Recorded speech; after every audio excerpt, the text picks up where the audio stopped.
Why, hello everybody that's out there on YouTube. It's your boy Maxwell coming at you with yet another video review. And keeping in tune and in line with last week's review, this week we're going to be taking a look at the Transformers Shattered Glass Voyager Class Blaster and his little cassette minion. So let's get going into today's video review. I declare this to be Astral Train.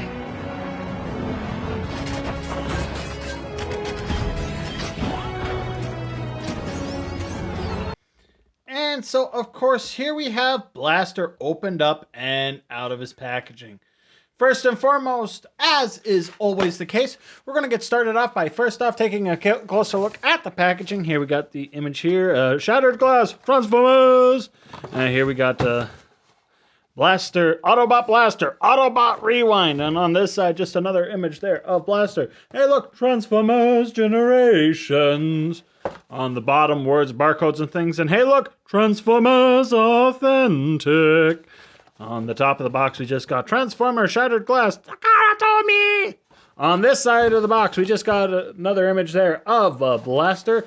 On the back of the box, then, we got our obligatory product shots. We've got his robot mode, his boombox mode. We got Rewind in his robot and his cassette tape mode. 8 steps, 20 steps. Hey, look, a bio. Oh, here. Get that more centralized. Blaster specializes as the communications expert for the Autobots. He has the ability to harness Earth's classical music as a sonic weapon to unleash on his enemies. Very much different in comparison to his G1 who liked to his G1 version who liked to rock and roll and whatnot. So whoop. There we go with that. So coming down to ground level here. Here we've got a Blaster. Now this is my first time actually taking a look at the Blaster mold here on the channel. I have not yet reviewed the Kingdom or the Legacy Evolution Blaster / Twincast molds. So yeah, we're gonna pull out all the stops on this and looking at him. So yeah, here we have him in his boombox mode, which I absolutely love and adore. So we're going to get in close here so we can take a look at some of the detailing here. Here we can see a lot of nice molded detailing here. We'll see a lot of it a lot better when we look at either Twincast or Blaster, which will be at a later point down the road. I've just figured, hey, since I reviewed Megatron, we're going to do all of my Shattered Glass stuff. So yeah, nice grays, blacks, navy blues, a teal, purple Autobot badge there. Dials and knobs and buttons and whatnot. Nice handle here for your like Titan class figures to hold on to. I wonder if at some point we're going to get a Titan class like Shattered Glass Metroplex or something. Here we got the side. The side's fairly plain and simple. Here's the back. Here we got clear, easy access to stuff. No wheels or nothing, but he can slide across the table as sliding boomboxes things should slide. So yeah, there you go, and there you got that. Now included in with his packaging, he does come with his Blaster. Blaster does get a Blaster, which is very evocative of his G1 Blaster. This one is cast in navy blue. And it does have included storage where you got these various different ports on the back. And if you keep in line with the whole Transformers Legacy Evolution, you can plug this back here for his Evo Fusion gimmick. Whoop-de-doo. There you got that. And also included in his packaging is the tie-in comic book, which we're going to raise up our camera here a little bit so we can take a better look at that. With a nice image there of Blaster and Rewind. Transformers Shattered Glass 2. This is Series 2. Figure number 2. I'm not getting all the Shattered Glass characters, so I do apologize in advance for that. But yeah, here we got that. Here we got some aspects of the story so far. We got Optimus Prime and Ultra Magnus in combat with each other. We got Blaster, Slicer, Rodimus, and Soundwave as your characters. Ooh, look at that. All kinds of goodies and stories and whatnot. Hey, look at that. You got Rodimus, Hot Rod. I wonder if they're going to do a Shattered Glass one or if we're going to be stuck with just our Power of the Primes one.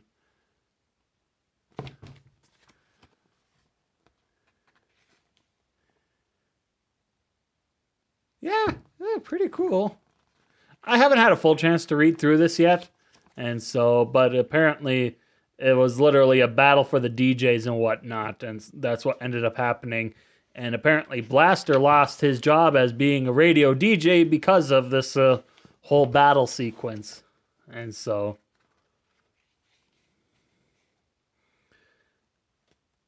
yeah.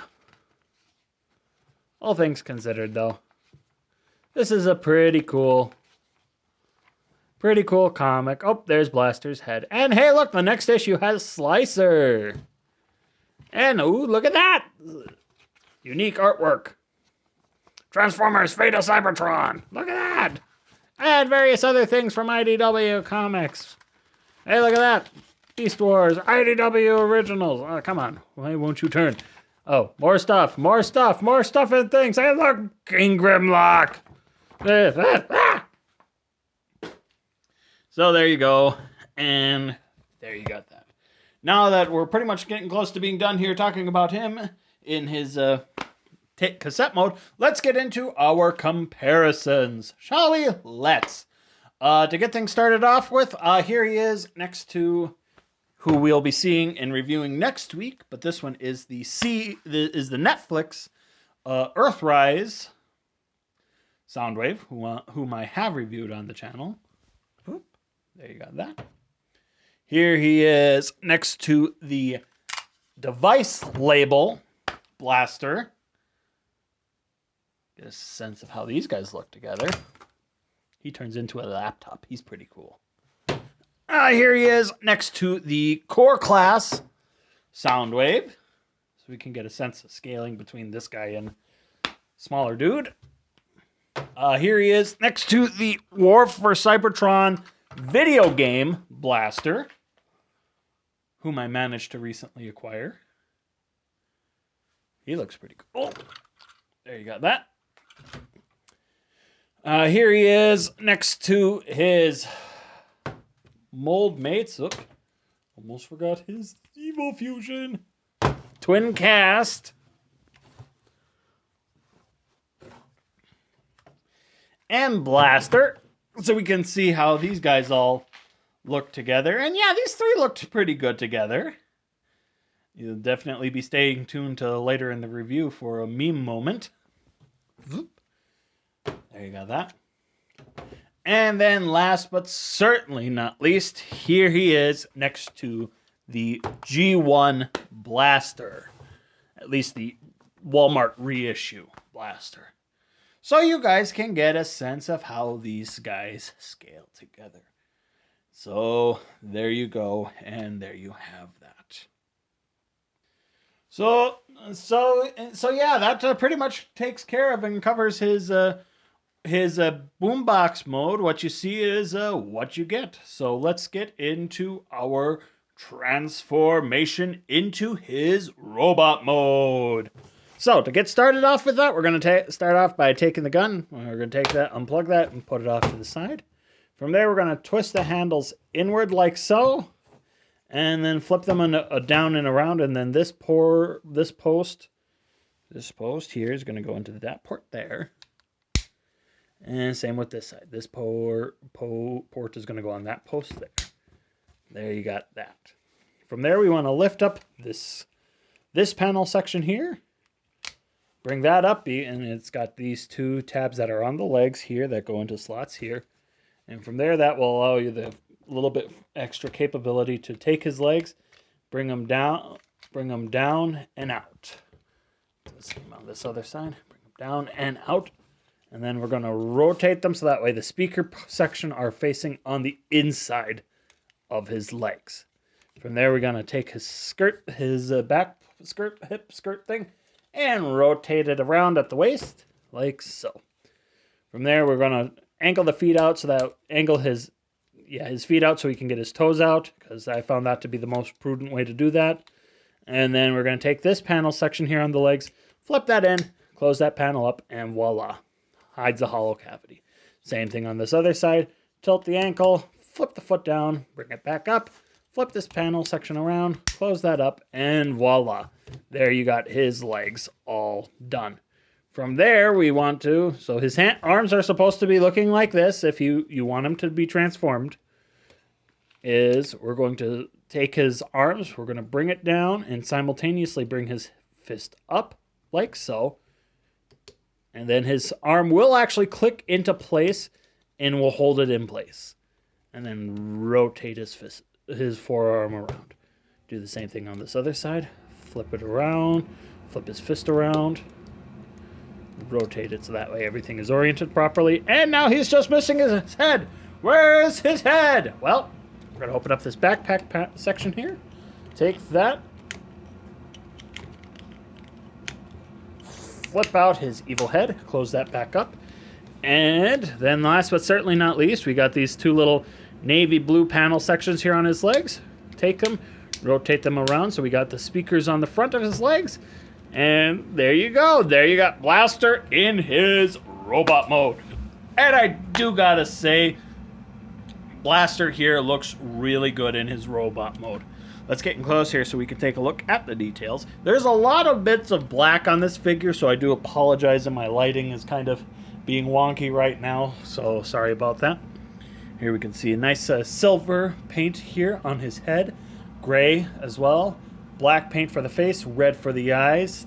Obviously a lot of some of those same colors that transitioned over, like the teal and blue and whatnot. Black buttons here. And coming down here, just, yeah, really cool, very nice. He's got a nice clean backpack. He does have a butt flap. But oh well, not too much that you can do about that. Really cool, really nice design. And they also, I'm noticing, are emulating certain aspects of like the G1 toy with like these slider sections on his forearms, which is actually pretty cool if you ask me. Articulation for this guy features a ball joint at the head for wiggling around, moving around, and can look up, and he can look down and look from side to side. Shoulders are on a swivel. They can do a full 360, can go in and out. He does have a bicep swivel and 90 degrees of bend, and technically due to transformation, he does have inward motion if you want to do anything with that.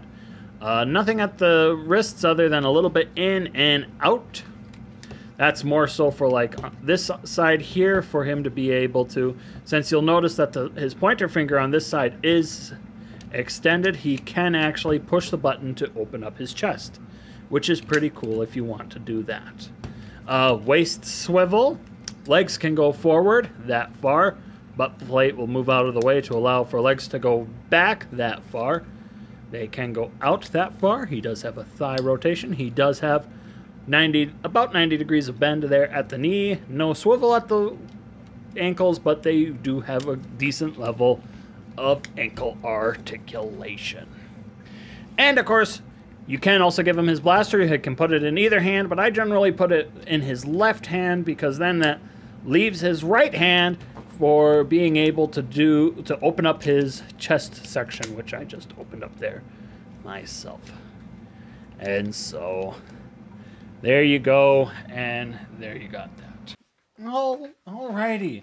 And so now for comparison, to get things started off, here's Core Class Soundwave.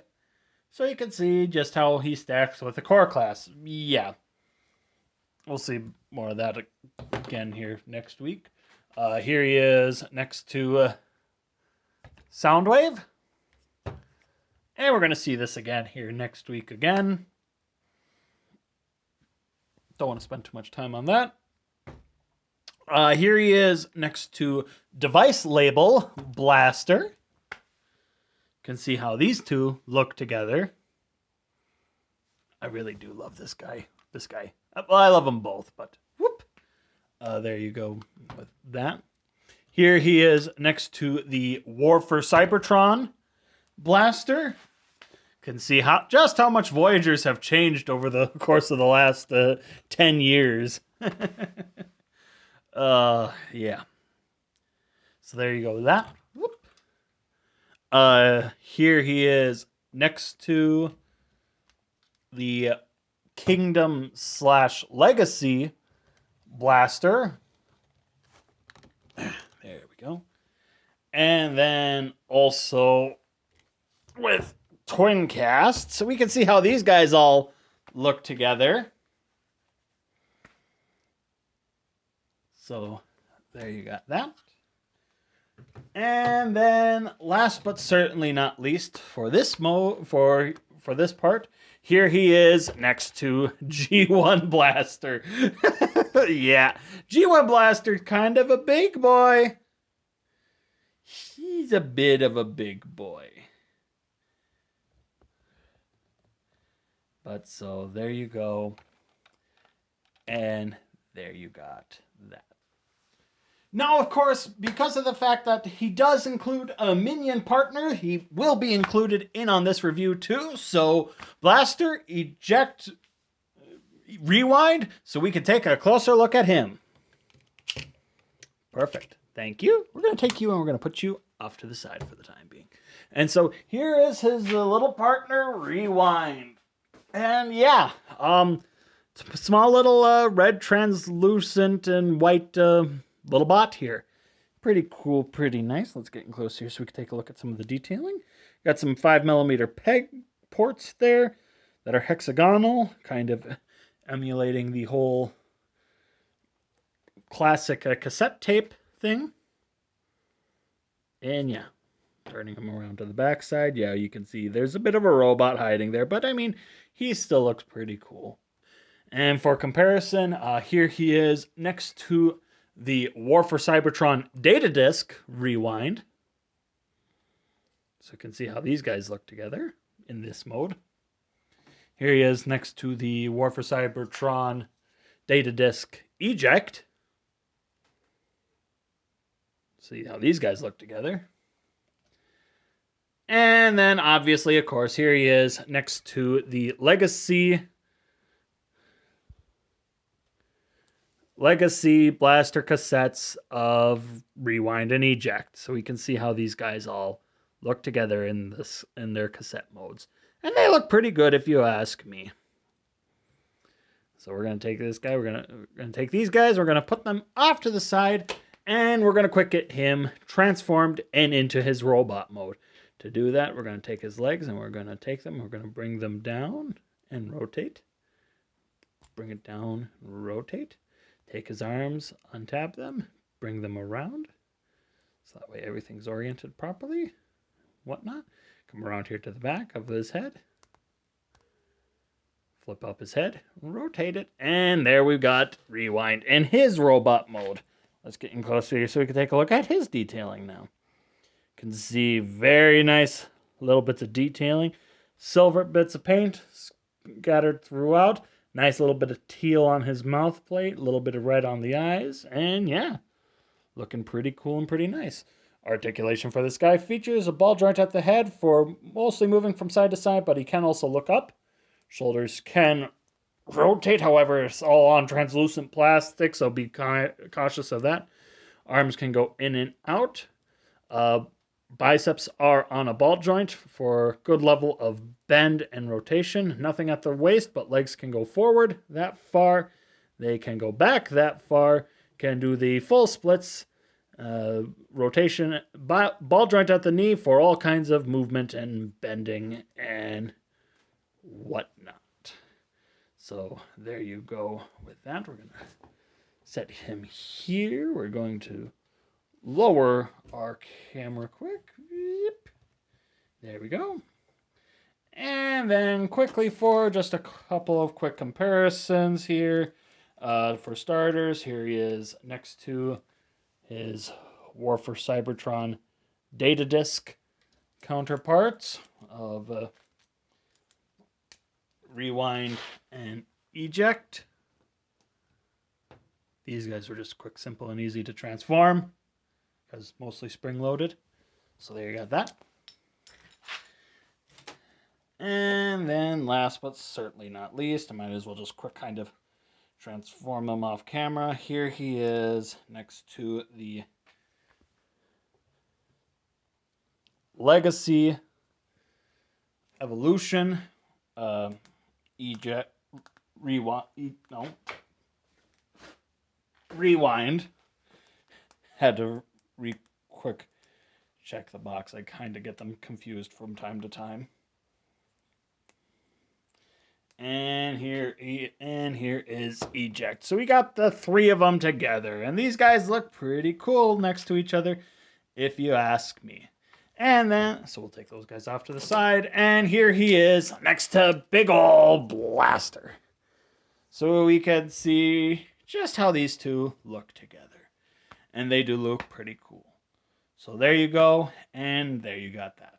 And so there you have it, my review on the Transformers Shattered Glass, Blaster, and Rewind. These are two really cool, really fun figures. Personally, as you can tell, since I have I have the Kingdom / Legacy and Legacy Evolution molds of Blaster and Twincast, I'm really partial to this mold, and it's been really fun getting this guy and playing with him and whatnot, and so yeah, I would definitely recommend and suggest him because he's a cool addition to the collection. And of course, before this video completely ends and before I have the intro come around and stuff, I'm gonna pull off a meme moment as well because they even suggested and recommended it when they officially announced the Blaster when they announced the Twincast release of Blaster. So. So if you guys would like your own, you can feel free to check out HasbroPulse.com. There will be a link in the description down below. It is not an affiliate site. I do not make any commissions from it, but I do suggest and recommend Blaster because he is still a cool addition, and you also get an exclusive run of the comic, which has the exclusive artwork for the cover piece, and so that makes the set also worth it as well. And I got this during their warehouse sale that they had a few weeks back, and so I'm really glad I got this Soundwave, and I even picked up Studio Series Bumblebee movie Thrust because it just completed parts of my collection. So, but thanks for tuning in. I hope you guys enjoyed this video. If you did, please be certain to leave a like and a comment and subscribe, and also don't forget to check me out on social media. Links, of course, will be in the description down below. So let's cue up our meme, and then from there we'll go into our outro. The pointing meme. Hey gang, thanks again for tuning in to this latest installment of Maxwell's Reviews. If you're not already, please subscribe to the channel by clicking here. And please be certain to check out this other video review. And also be certain to like, comment, subscribe, and share this video with whomever you think might like it. All the help really helps me out. And so again, until next time, fun people, camera fall down!